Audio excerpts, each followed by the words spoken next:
Welcome everyone to our latest webinar on bridging the gap, ways to teach those with reading and literacy challenges. And I'm just delighted to have Craig here with us, Craig Weaver. Craig has been making disciples for 50 years. And for the last 10 years or so, he has been focused on how do we help those, equip those, train those who have reading or literacy challenges to be how do we bridge that gap, right, between us who come from a highly literate culture to those in a more of an oral culture. So this is going to be a fantastic morning. I'm looking forward to what we're all going to learn. Let me remind you of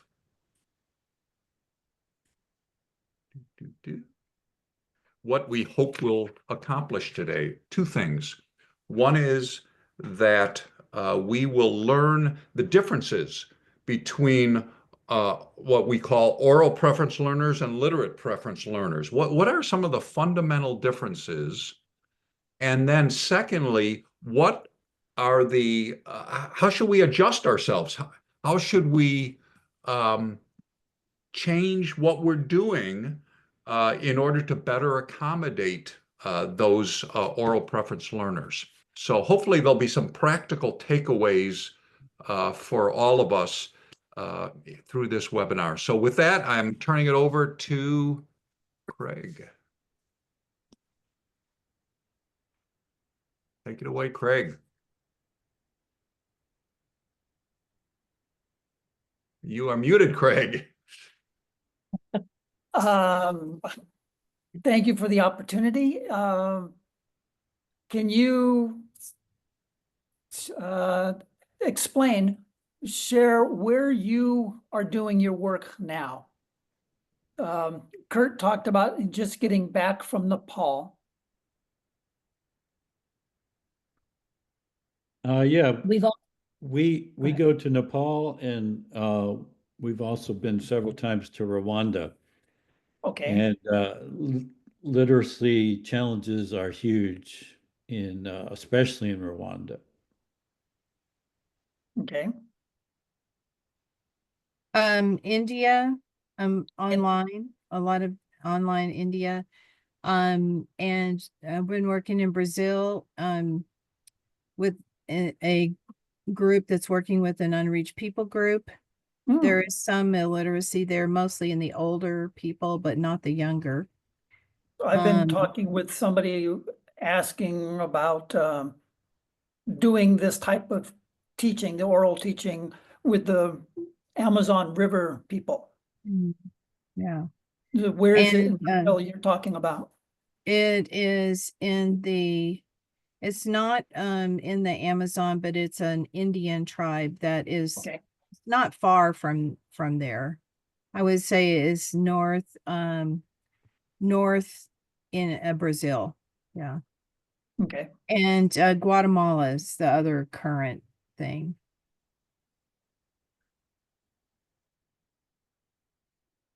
How about you, Dennis?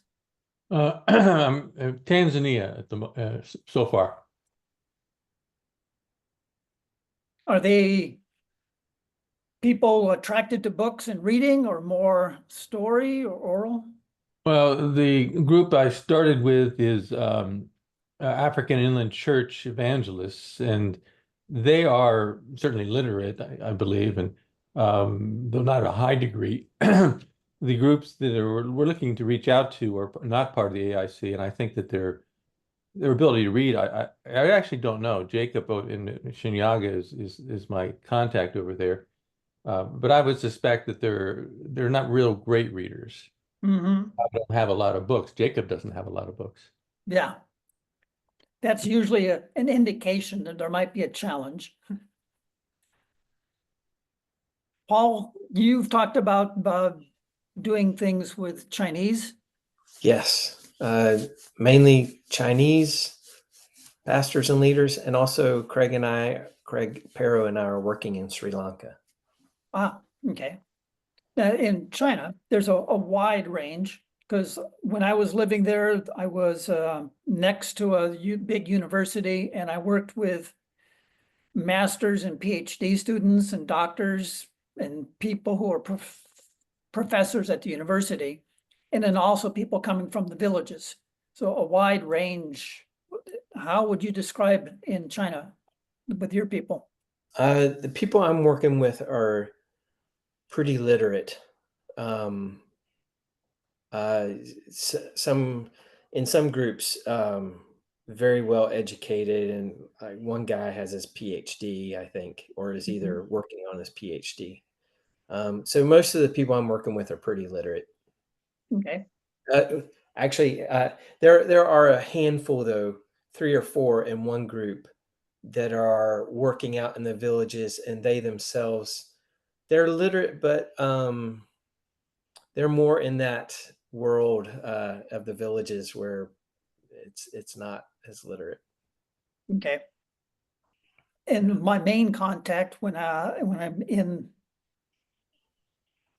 let's see now, when I'm in the Tibetan Plateau, the main guy that I work with, he's a college graduate, but he's definitely of an oral preference learning model, and would want to correct me about or encourage me to adjust what I do in order that we bridge. Tom, with you, I remember being with you on Zoom calls where I think there were like 8 different countries represented. Yeah. Is there a place you're focusing or you're at now? Right now, the Lord has me focusing on Central and East Africa. I'm in a number of countries there, and we're trying to organize teams. And then I also am working with Brazilians. In fact, this week we're doing an online course, but I've been to this area actually pretty close to where Francie works in Brazil. I've been there many times, many times. So in Brazil, they're very literate. I mean, it's a developed country in the area that I'm in. Yeah, depending on And where you're at. yeah, it depends. Generally speaking, those in the cities are more literate, those in the rural areas less Sure. so. And I've certainly done a lot of training in rural areas in Africa. And but even there, generally speaking, they can read somewhat. Some of them very well, others, they're Not so okay. much. Yeah. Sure. I have a Brazilian roommate in the room behind me right now, and he's a computer programmer. So yeah, he's literate, but then there Yeah. are unliterate areas in Brazil that Sure. it's a wide range. It's a Yeah. wide range. So when you're doing what you do where you're at, have you noticed things work and don't work? One of the things that I try to do, particularly if I'm in a rural area, is I ask the participants to read a paragraph from the manual, and we go around the room as we're doing that. And that allows me to sort of listen to how well they read, even if it's in Swahili and I don't speak Swahili. But you can tell, who is able to read and who is struggling, and particularly in their own language. And that gives you a pretty good idea of what their ability level is.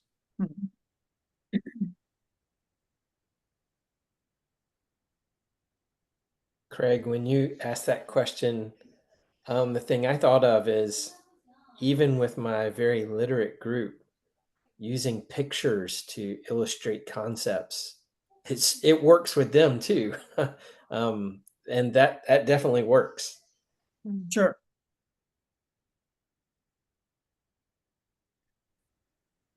That goes back even to instruction and training people would get on using a PowerPoint. That if you do word on the wall, you're just almost taking what you've got on a handout and putting it up on the PowerPoint. People will glaze over, but if you have a picture and 2 words, they get it. And it's the same type of thing. Is there well, Tom, you say you'll have them read out loud. What adjustments might you make as you're doing your presentation, as you're doing the training, do you make Mhm. adjustment when you realize that there's a handful of people here who just don't seem to read well? Is there something different?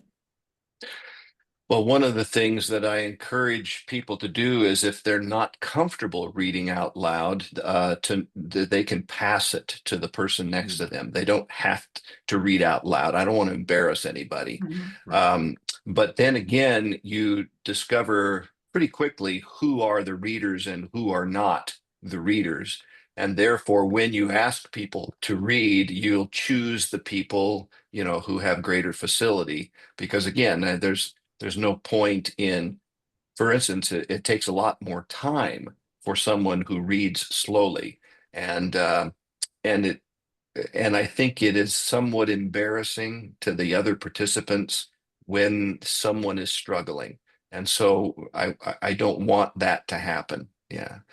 So, but we use And a printed curriculum in all three of the curricula that I teach. There is a printed manual that each of the people need to have, so they have something to look at. And if they don't read, it doesn't happen that often, but sometimes they will just not take a manual. Mhm. Yeah.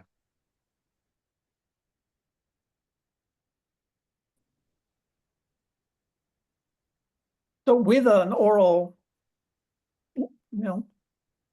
let me ask, how would the oral learner be different than a literate learner? Well, they're usually great at memorizing. Okay, Yeah. why is that? Because since they don't read or don't choose to read, then they commit things to memory instead of depending on written word to know something. So, I mean, they're fabulous at memorizing scripture most of the time. Yeah, Mhm. yeah, Put us to shame, right? yes, yeah, honestly. Craig, I find that in one of the curriculum that I use, we do kind of walk through the Bible for the Old Testament, and then I developed one for the book of Acts that we use for the New Testament. I don't know that I find that the illiterate people are able to learn it more quickly. In fact, I don't think that's true in my experience. Usually the people who are kind of mentally sharp and who have reading skills, they're more educated, they generally are able to pick it up more quickly. But that is a great tool because it's so action oriented. You're walking Okay. around and you're doing all these gestures and all that kind of stuff. So I So, think it is helpful. But I'm thinking of one group in particular in Malaba, Kenya, outside of Kakamega, which was a very rural group. And they really struggled to memorize that walkthrough. They had a really tough time doing it. And there were a couple of their people there who were well educated, and they seemed to pick it up fairly quickly. But the ones who were not educated, I just don't think that they had the practice of processing the information in the same way, and so they struggled. so there is a definite difference in how a literate learner processes and how the oral preference learner processes. Have you noticed that in the groups that you're with?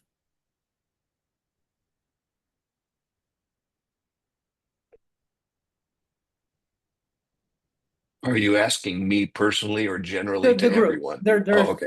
the group.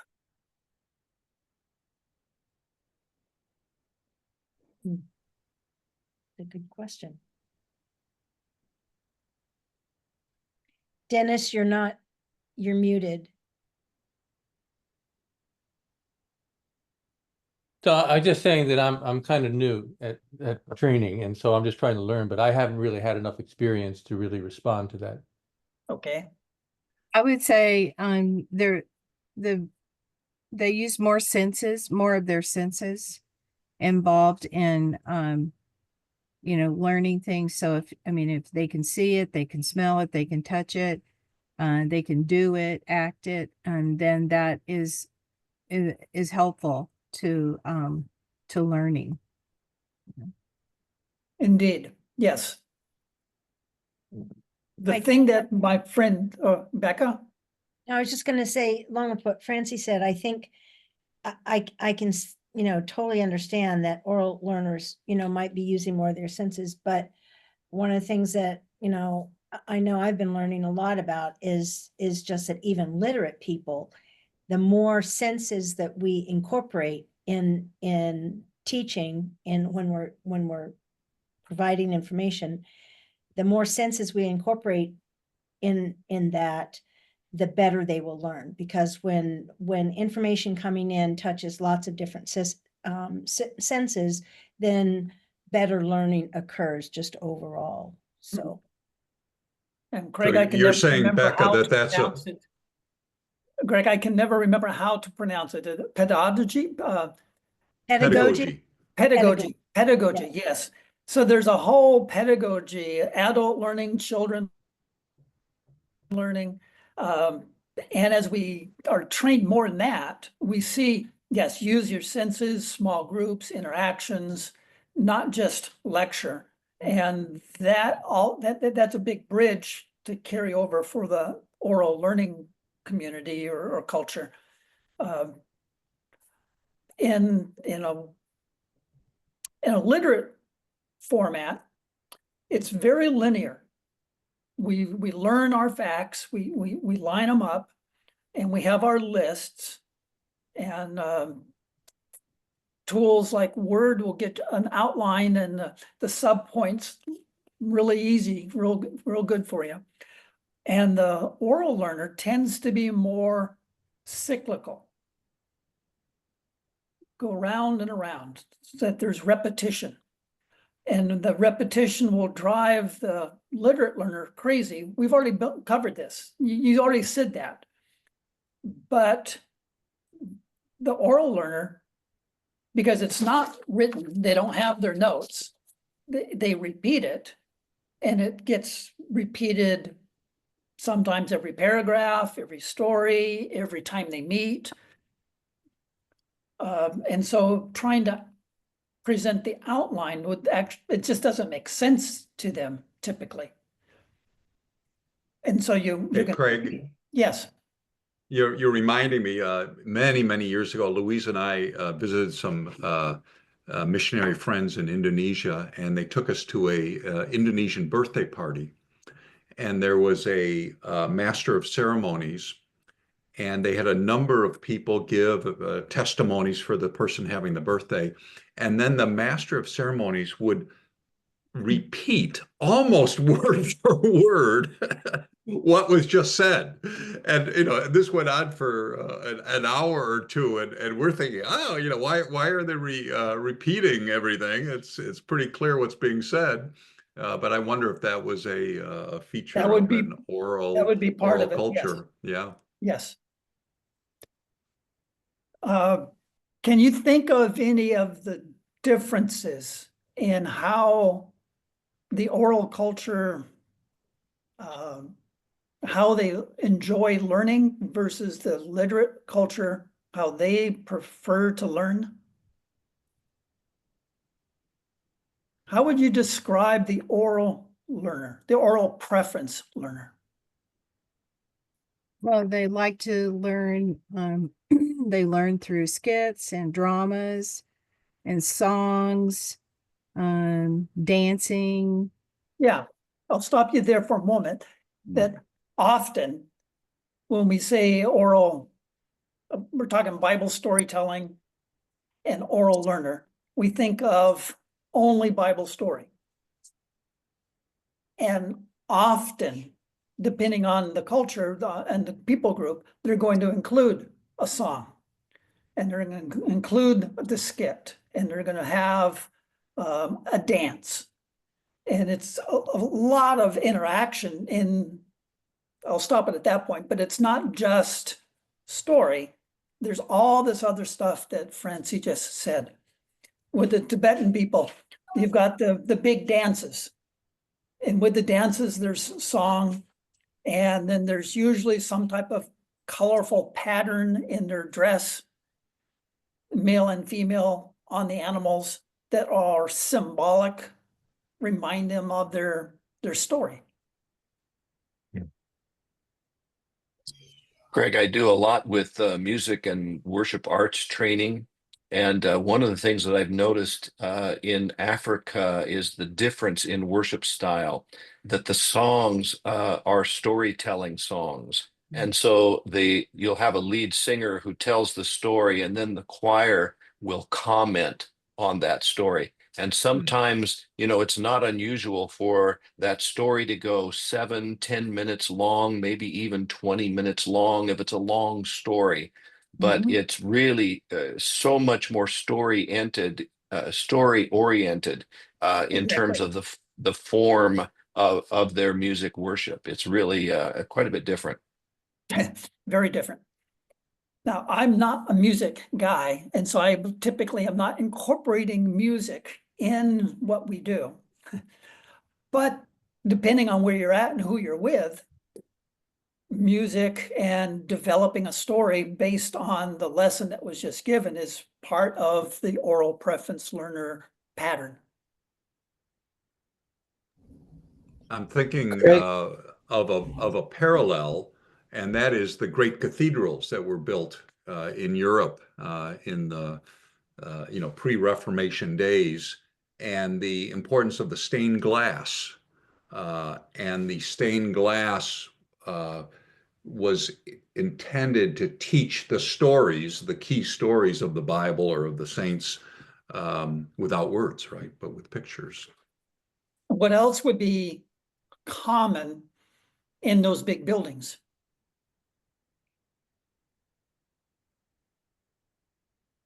You mean like the I don't know. architecture? I don't know. The architecture is going to communicate. When I've walked in them, I think high and holy and lifted up. Right. But also typically there's all sorts of carvings and statues. Well, and paintings too. So you're going to have the stained glass, which is the image of one story, one screen will be the whole story.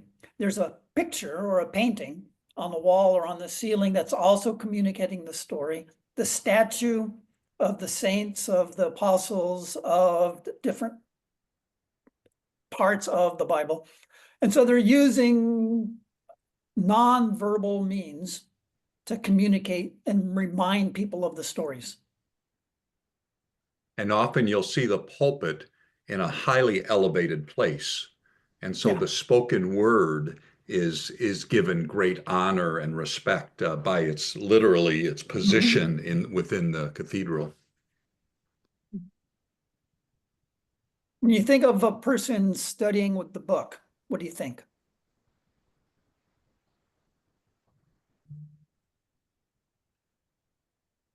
Or why do you like a book? Well, there are different kinds of books. There are books that communicate information, and there are books that tell stories.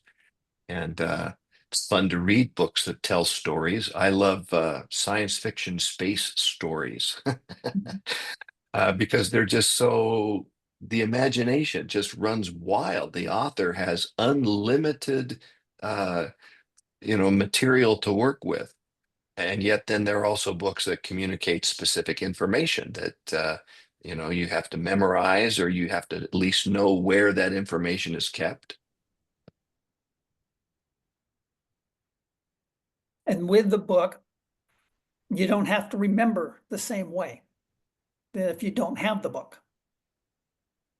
And with the book, you're going to have a record. As often as not, it's face to face with the book, face in the book, and it's individual. Yeah, the book has pictures in it usually. I mean, and most people like that. I like to hold the book. I like to be able to write in it, make notes for myself. So those are, I like having a book that you can go back and reference. You can look something up. Yeah. Okay, and so that reference, you look it up. Let's see if I go here. Even when you have like an old Bible and you're trying to find a scripture, you say, oh, I remember it's like on this side of the page Okay, up at yeah. the top, or, Yeah. So I've got my external hard drive backups. So I'll always have a record. I was thinking of Linus with these, it sounded like 40 years of notes burned yeah. in the file cabinets. But it's on paper, it's in a book, it's digitized, it's available. Now, if you're in a village where electricity may or may not be regular, how do you remember your story? How do you remember the important facts? You memorize it, or you draw a picture of something to remind you. You use a symbol of something. Symbols, yeah. There might be a person who is the storyteller, keeper of all storytellers, and they know every story. They remember everything. They're the In a- historian. Yeah. In a book, you've got your footnotes and your bibliography and your reference book. If it's got the 100 footnotes per page or per chapter, I love it. The oral preference learner is going to be in a community of a storyteller or with a storyteller, and together they are refreshing their memory on the story, and together they come to conclusions as to what is the right answer. They're remembering together. And so it's more face-to-face interaction as opposed to face in the book interaction. Right. And I've been using the term preference, oral preference learner, because people can read, but they prefer the interaction. Kind of like today, like we're doing right now. Yeah. Because you can put it down on paper, and now I can have one sheet here and one sheet here, and I've got the library, we can analyze and develop concepts, become abstract in our thinking. The oral preference learner does not have that luxury, or they don't have that opportunity. One thing I did with ChatGPT the other day, what a number count for the English vocabulary. And I think it was like 700,000 words.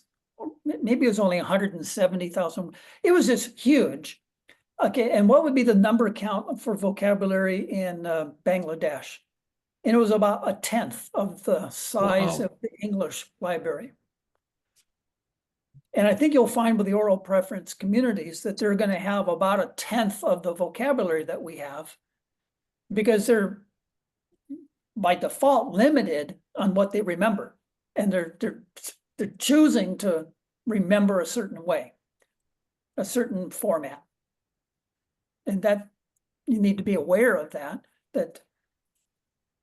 there's not a one-for-one translation opportunity. As frustrating that is, my literate mindset, I wanted a word-for-word, one-for-one correlation, and it doesn't work that way. And so we can be abstract, and they're going to be far more concrete. My friend Cody would tell me, Craig, you're too abstract. You need to be more concrete.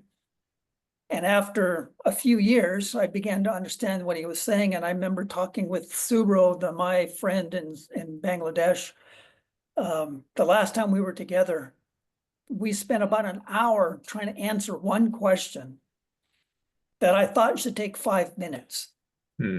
Because I'm still struggling with, I'm more abstract in my thinking and he's more concrete. And it just took a long time to come to a mutual understanding. And Shubro is a well-educated man. Yes. Yeah. Yeah. But he comes out of a oral preference culture. Interesting. Yeah. That he's educated, no doubt. And his English is very good. And I get fooled both in Bangladesh and with my friends in China. They can speak well in English, but we don't communicate the same way. And we're forever banging heads because, culturally speaking, we're not seeing eye to eye, even though we think we are, but we don't. And that's going to be a problem when we're trying to teach. They're going to be relational, working together, concrete. Jesus did the parables.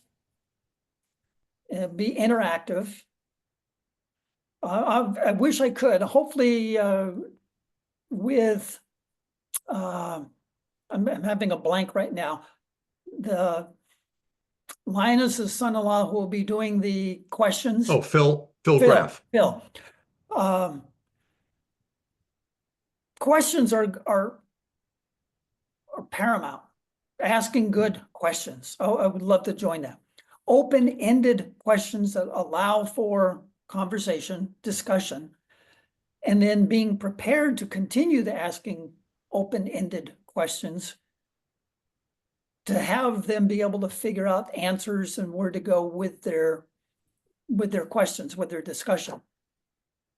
So using being interactive means you're asking questions open-ended, and that opens up a whole another discussion that Phil will play with. And you getting Hey, ready Craig, to take... why don't we move into some of the slides you have to share with us? Okay. And just to remind you, if this is a successful webinar, we'll identify key differences. We've been talking about that, and then identify initial steps to adapt your teaching materials to address oral learning distinctives. So Now this go ahead, slide Craig. is, in a way the literate learner would tend to go, it's going to be written, it'll be digital, it's individual, and it can be abstract because you've got it in front of you and you're developing these ideas.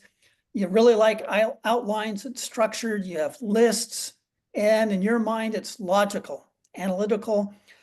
It tends to be more solitude.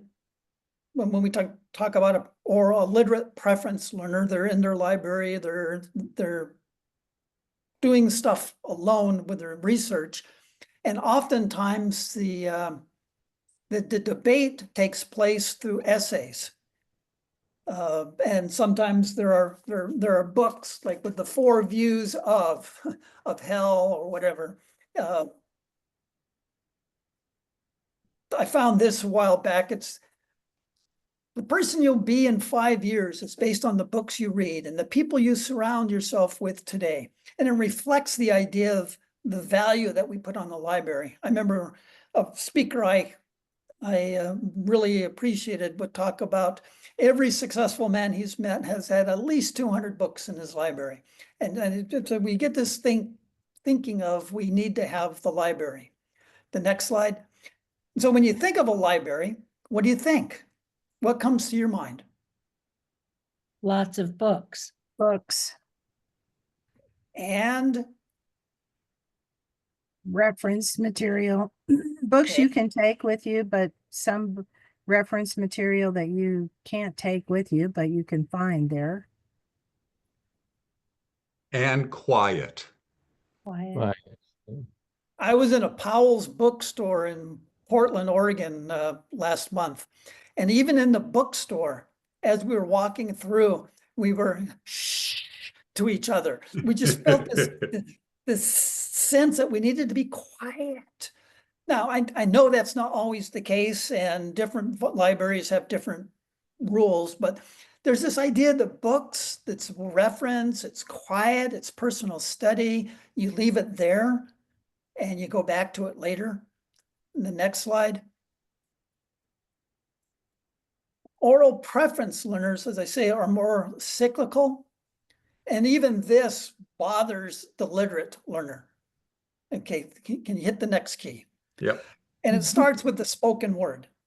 And well, it might be spoken or it might be sung, it might be storying, but it's going to be communal. It's going to be in a group of people.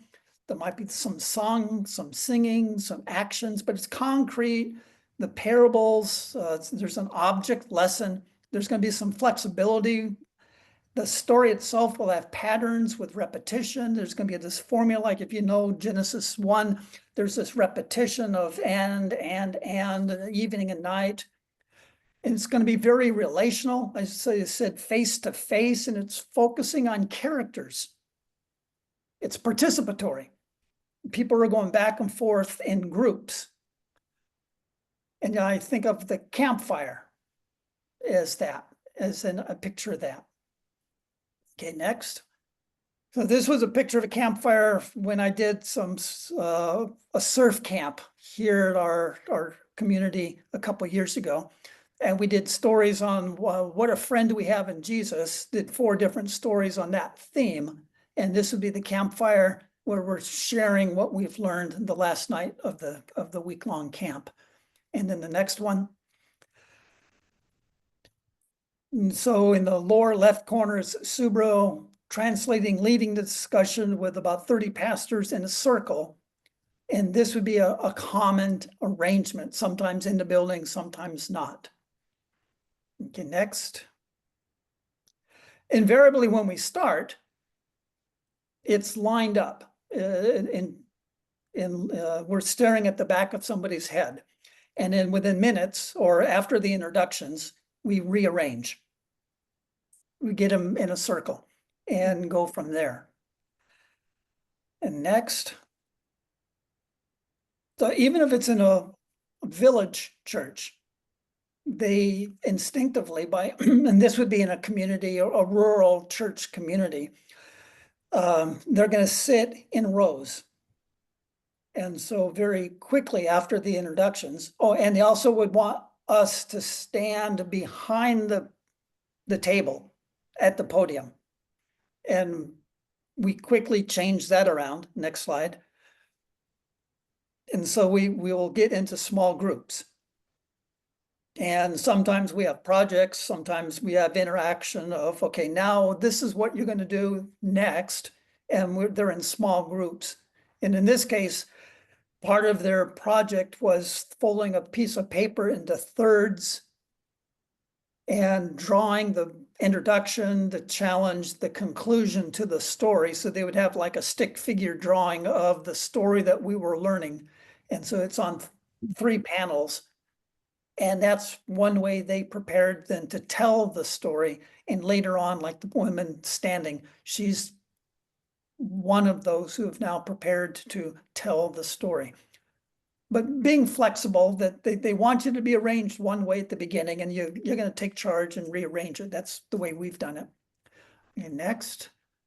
Craig, how important is room order, layout? Yeah, unpack that a little bit more for us, because as you said, in almost any culture, it's the rows of chairs, it's the professor at the front behind a podium. How is it challenging to get them to shift from that, and how essential is that, do you think? They will, if it's in a westernized community, and in Bangladesh, there are villages that have been Christian for 100 years, and there's a certain way we do things here now. They will want to set up in rows, but after the second day, after the first day, as we start the second day, they will go ahead and put it into a circle. related to that, often they will, they'll come with a notebook. And after the first day, they realize they don't need a notebook. Hmm. And so if I go back the second or third time, 6 months later, they know they don't need a book. Because of the repetition, the way the training has gone, they remember it and they didn't need to write anything down. Could I ask a question and make a comment? I see that there are children in this picture and in the middle of the training. And I know that I've always felt in our Western culture, we try to separate the adults from the children because children make noise and can be a distraction. But one of the things I've been learning from Sandra Bauer, and I know Francie knows this too, is that the women especially can still focus and learn even when the children are around. And that's so foreign to me. Yes. It can, from the Western perspective, that's where I need to be flexible. It seems like it doesn't make any sense. And sometimes you'll see the infant being passed from person to person. And I'm going to assume the one breastfeeding is the mom, but maybe it's an aunt or a grandma is holding the baby at one point, but the baby might be passed around.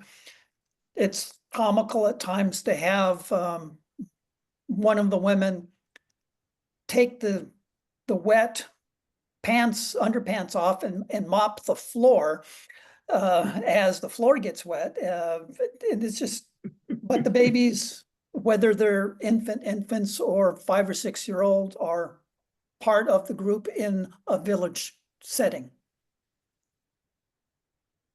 Now that's not typical with the pastors, but that's what happens in the village.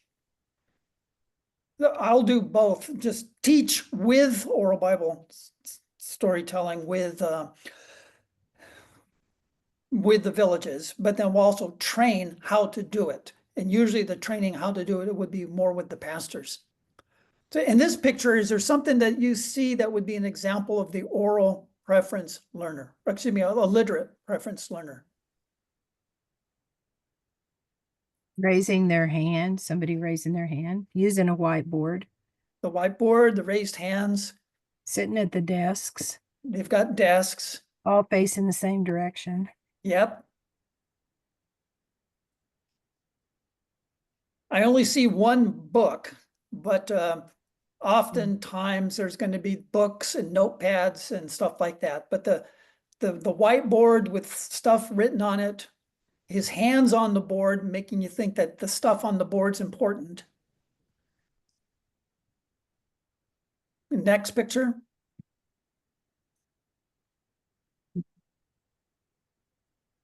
Oops. It's not cooperating. Sorry about that.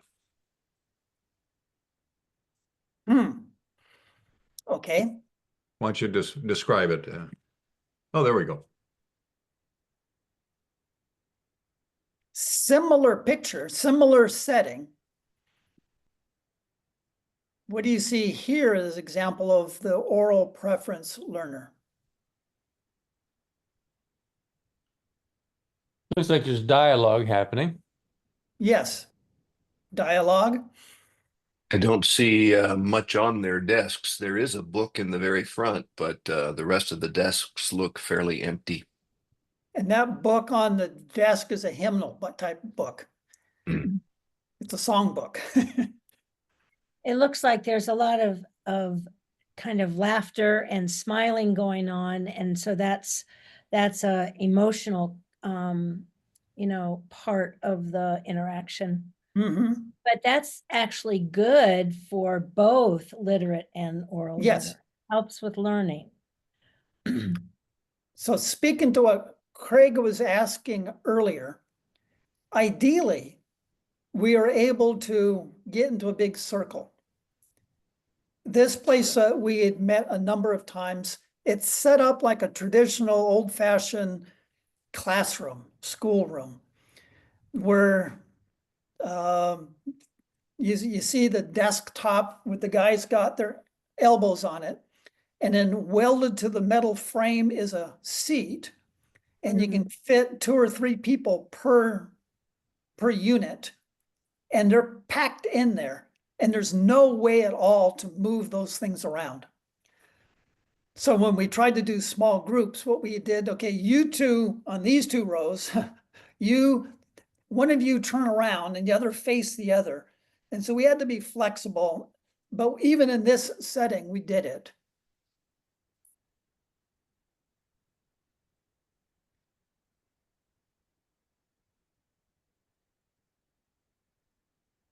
So there's the interaction, it looks like they're smiling, they're talking to each other. There's face to face, or people had their faces pointing to each other. It wasn't just looking to the front. There are people looking at the speaker. The guy who's got his back to us with his hand up, he's speaking, and he's speaking to the front, but there's interaction between those guys. And you don't see it here, but also the people in the group are responding to Edwin, who's speaking. And they're having this group interaction, fielding the questions that are coming up after the story. Okay. The next slide is one of beginning to do a contrast. Then contrasting the oral preference and the literate preference.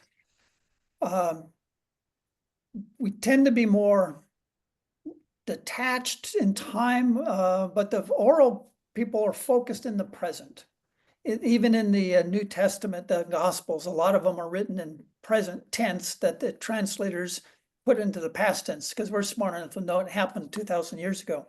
But they're told in the present tense. The community-based, together they're doing it, and it's more like in the immediate context right now.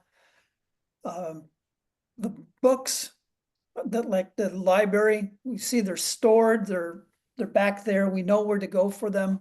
I've got my hard drives stored. But the story, the oral, is more alive and active, interactive. With the time, it just goes around and around as opposed to linear. And next slide, please.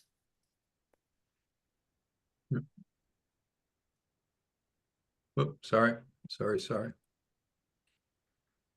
Okay, a spoken word versus a written word, face to face versus the face in a book. There's going to be the repetition and formulas and redundant.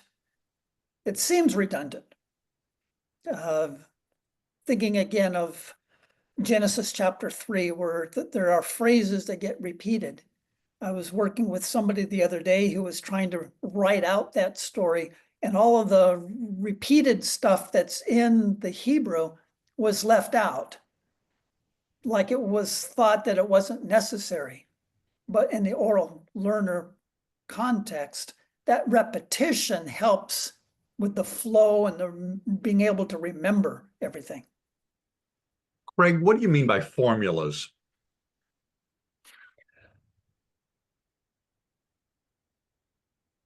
I don't remember the Hebrew part of it, but and I know in Genesis there's the generations of, and I think there's 6 or 8 different and the generations of. Thomas talked about what he saw as really insightful was in Ephesians, the way we walk. We're walking in a certain way. And you can organize in kind of in a cyclical manner the way we're supposed to walk. And there's this formula of walking. Good.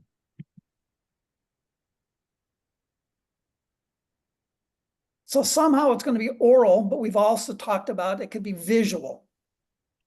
The painting, the statues.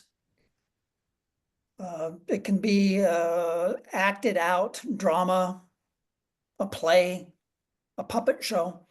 It's going to be discussion as opposed to a written assignment. Sometimes you could see it as a role play.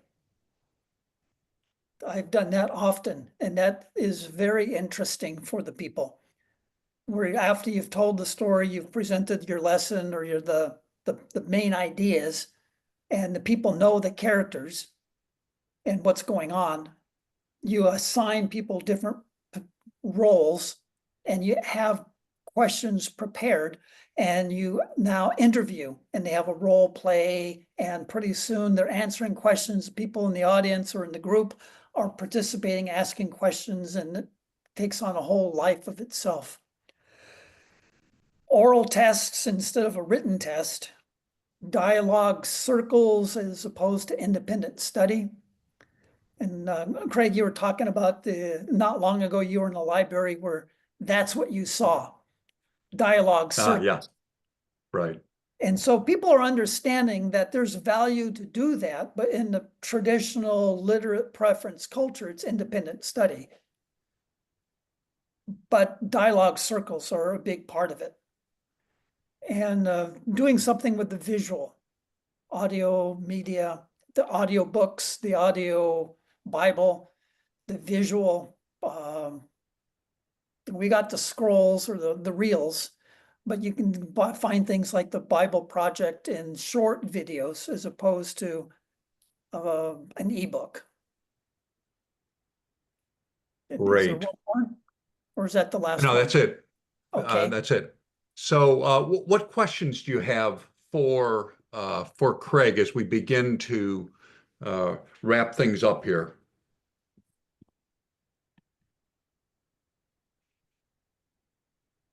But one question, Craig, that I didn't get a chance to address yet that you thought would be helpful was what would be some things that could be done that you could include in your material that would take into account the oral preference learner preference, what they would prefer, how they would learn. What could you add to what you're already doing?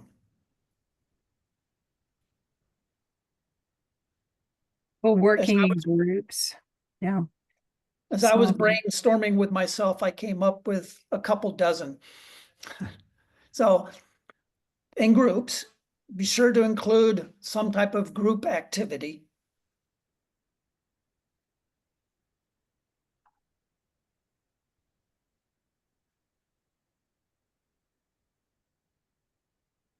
Skits and role plays, pictures, Mhm. Possibly singing, just interpretive things. When you say interpretive thing, what are you? Well, like an interpretive dance, somebody okay. might take Yes. that, present this parable as a dance, present it as a song, present it as a poem. Hey, Craig, one of the challenges for us coming from highly literate places is we have so much material, and everything that Francie just talked about just takes time. You have to build that in, and do you end up covering a lot less material if you're employing some of these oral preference techniques? I think you're right. You're going to be less material is covered, but you'll cover material in a different way also. One of the things I'll do is if I know there's a topic or a theme that we want to present or cover, rather than have 12 verses and a list, like these are the distinctives of a good disciple. And rather than have my 12 distinctives, what passage from the Bible can I use as I tell that story or retell that portion of Paul's or Peter's letter? What from that would be, you'd be able to find that distinctive? Or it will have 2 or 3 distinctives, but tell the story. And as we begin to uncover and just do basically an inductive Bible study, what do you find interesting and what questions you have? Now, what do you learn about being a disciple from this story? And they're digging it out for themselves. And what will both, whether it's literate or oral preference, if you've come to the conclusion and verbalized it yourself, you're far more likely to remember it and do it than merely having written the notes. And so I try to find a passage that reflects that topic or theme. And through the discussion, it gets teased out. Craig, next week at this very same time, you're going to be modeling that for us with First Peter chapter 5. Why don't you just take 30 seconds to tell us what your plan is for next week?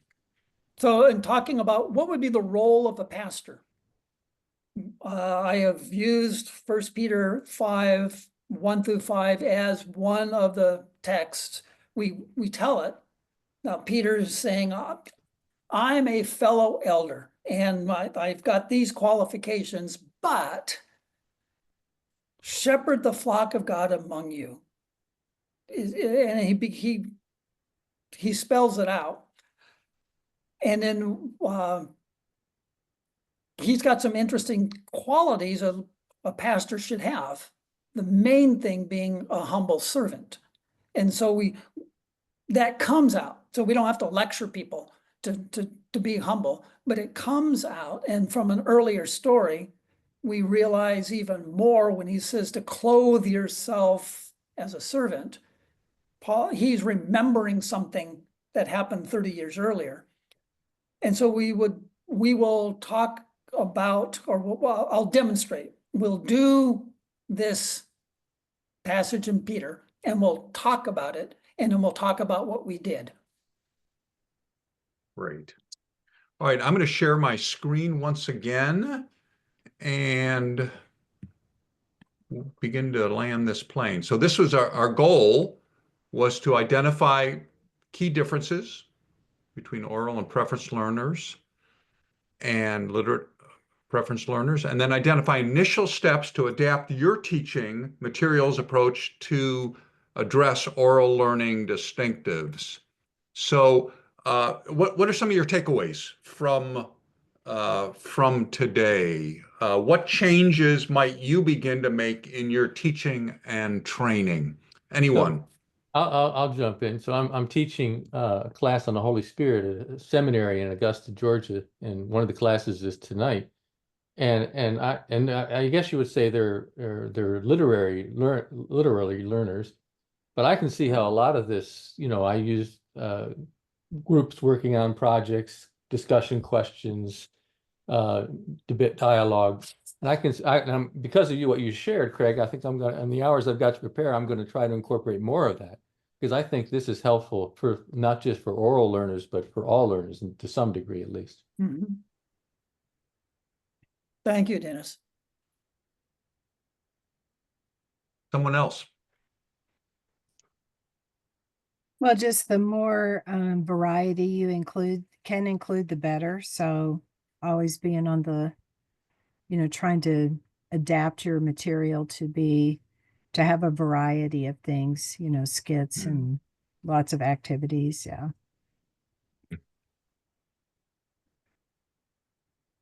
It seems like one of the big things for me is to keep doing review and repetition, and even more than I think they should, more than I think what they need. just keep going over and over. I was teaching a class on how to study the Bible in Rwanda, and some of them just could not get the idea of finding the biblical principles in a passage. Hmm. So I use like about 10 different examples, and I think they finally started getting it. So just that repetition is really important. One thing that's different in the West or literate, we like the principles and the concepts. The oral preference learner prefers character. Who are the characters in this passage, and what do we learn about, then fill in the blank, from that character? We tend to want to go, what concept, principle do we find? But if we kind of come around and say, that character seems to be acting in a certain way. Why do you think he is or she is? And what do we learn about the Holy Spirit or being a leader from the way these characters in the story are interacting?